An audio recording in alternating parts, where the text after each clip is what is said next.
everybody, and welcome back to the Durham District School Board Early Years YouTube channel. My name is Amanda, and I'm an early childhood educator facilitator with the Durham District School Board. And today I'm going to be talking to you all about code.org. This is a fantastic website for teaching your students how to block code, starting off with the absolute basics and moving up in difficulty until your students will know how to block code. It's such a great way to build up on those foundational skills of just starting off by learning how to drag and drop some blocks so that students learn how to use a mouse, and then working up to some harder skills so that they learn how to block code without getting overwhelmed or feeling frustrated because they have all those skills to build on and they don't feel like they are learning too much at once. As a teacher, it's fantastic as a way to teach your students how to block code because it takes them slowly through it and it's so intuitive that they will be able to do it on their own. My friend Jen, a teacher librarian, turned me onto this website a few years ago, and I absolutely love it. Our students love it, and it's such a great way to start off on block coding with your kindergarten students. The first thing that you're going to have to do, though, is create a classroom for your students. So I logged in already to the code.org website. I used my school board Google account to log in, and once you're there, you just want to make sure you're at the dashboard.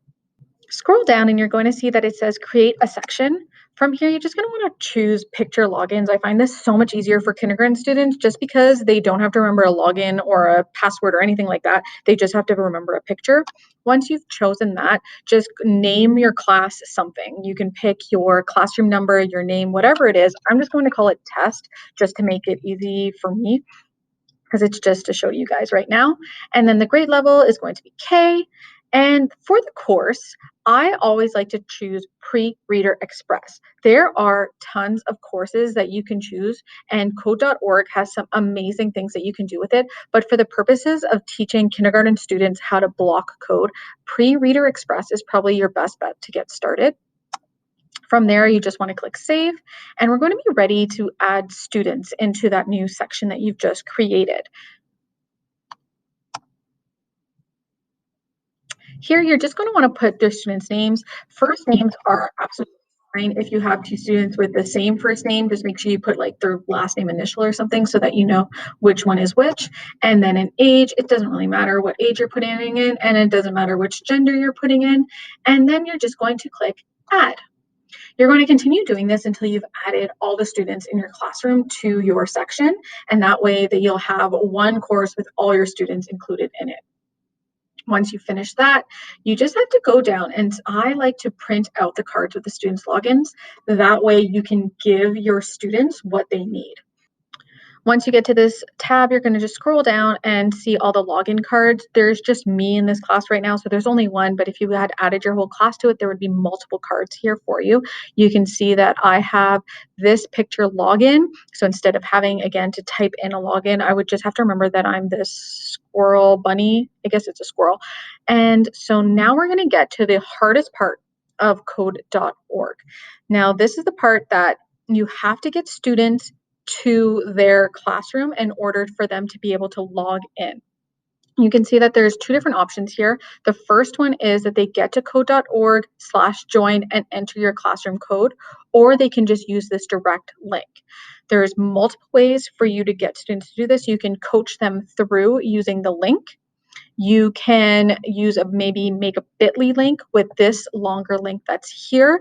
And once they have the bit.ly link, they can just type in that shorter link. My friend Jen, the teacher librarian I was telling you about, who showed me this website, she had a Google Classroom created for each of her kindergarten students, and this link was actually one of the buttons that they could press to get to their classroom without having to type anything in.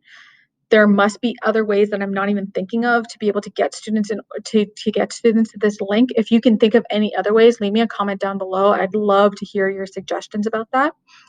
Once they are there, though, everything is really simple. So coaching them to get here might be a little bit complicated, but once you've shown it to them one time, they should be able to do it again on their own. What I'm going to do now is copy and paste this link in a new tab.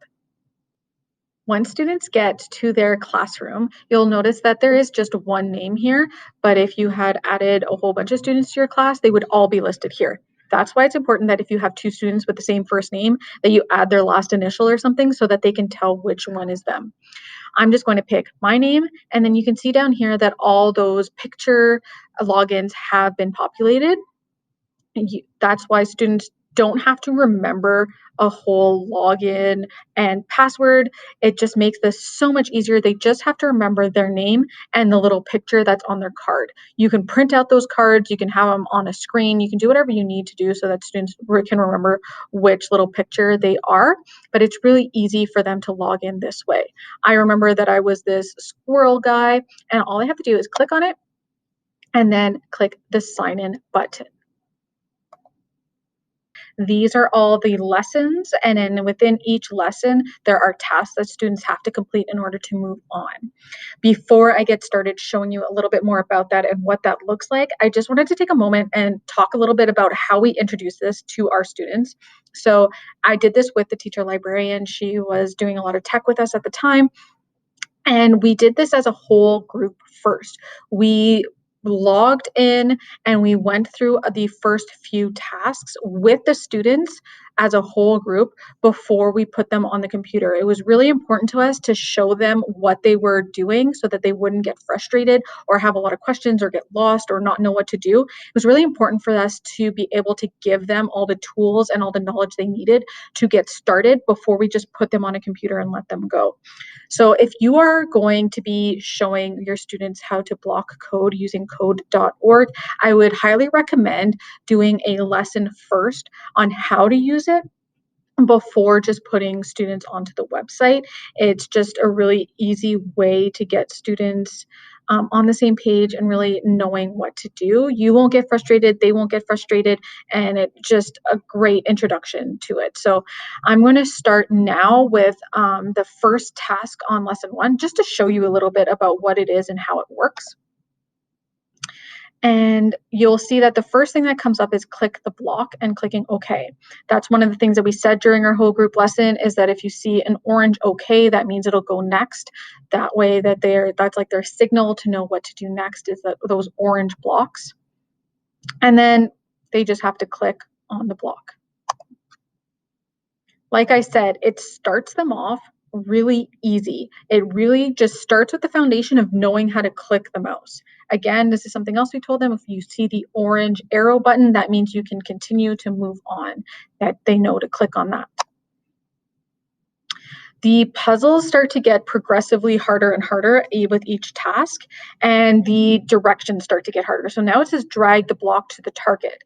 Some students might be able to figure out that they can just drag this block to here. That might just be intuitive to them. Some students might not be able to figure that out on their own. So there is this play button in the right-hand corner, and that will read to them the instructions. That was something else we pointed out to them during the whole group lesson, that if they got stuck or they didn't know what they had to do, to listen to the instructions.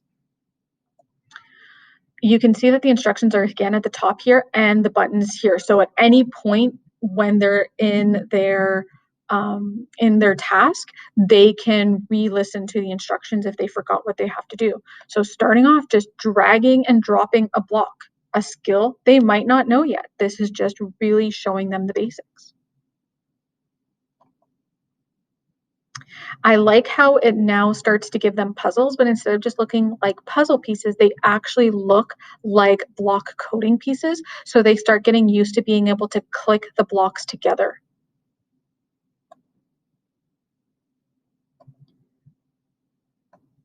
I'll just do a few just so you have an idea of what it looks like. And as you can see, it just keeps getting progressively harder and harder. Up here, you'll see in the menu that the ones that I have done are now in green. That means that I know I have completed those. So if students have to log out and log back in at a later date, they'll be able to see what they've already done. So you don't have to do everything in one session. You don't have to rush them through it. They can do it at their own pace, and they can always come back to it at a later date. And for now, I just want to show you a few other things. So I'm going to skip a few of these tasks so that you have a chance to see.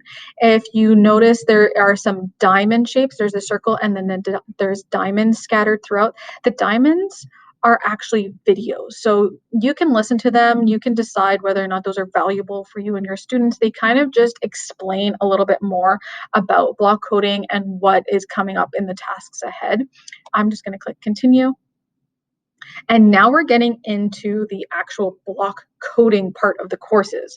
You can see that the instructions have gotten a little bit more complicated, but you can still listen to them if you need to.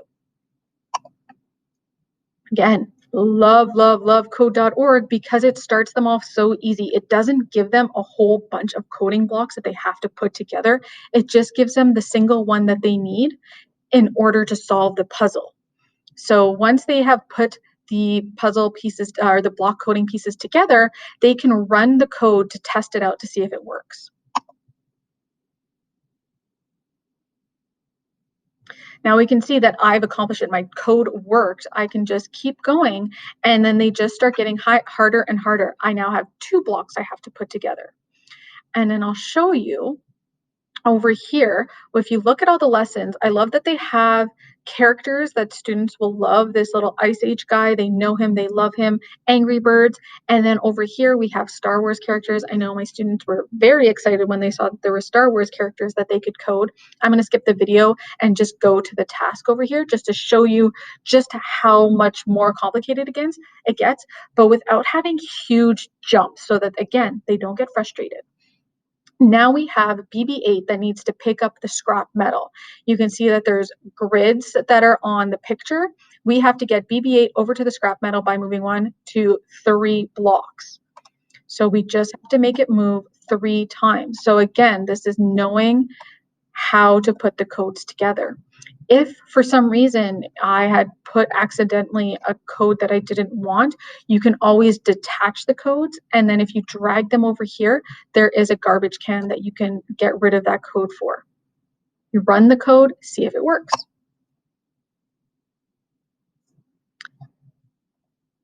As students get through the course, the different tasks, they do get harder, but because it's building on previous skills, it doesn't seem so daunting and they know what they need to do. Love it. This is where I'm going to end my little tutorial for code.org right now. I hope that this was informative and that you enjoyed learning a little bit more about code.org. I think that getting students to learn how to block code is such an important skill. We know that our students are going to be getting jobs in the future that we can't even imagine will exist. We don't even know what they're going to be. And to equip them to best to our abilities, we need to make sure that they're getting all these coding languages. They're going to need to know how to code. So starting them off with block coding is such a great introduction to coding for them and gets them prepared for later future careers and for the skills that they're going to need. It also works on their problem solving skills. They need to be able to test the code to figure out what's wrong with the code, to debug it if there's some errors. They need to figure out what the strategy is, how they can code. It's so many problem solving skills built into simple tasks that they're able to do. If you have year 1 and year 2 students in your class, maybe the year 1 students aren't quite there yet, you can pair them up with a year 2 student, and now they have to collaborate and talk about their code and debug the code and work together in order to do that. You can build so many skills into just this simple website. I love it for all of those reasons. So I hope that you do give it a try with your kindergarten class. That is it for this video today. If you like this video, make sure you hit the like button. If you want more videos from the DDSB Early Years YouTube channel, make sure you're subscribed. And if you have any ideas or comments or questions about this video, make sure you leave a comment down below. I'd love to hear from you. You can also connect with us on Twitter and Instagram. We're at DDSB Early Years on both. I hope you guys enjoyed, and I will see you all next time.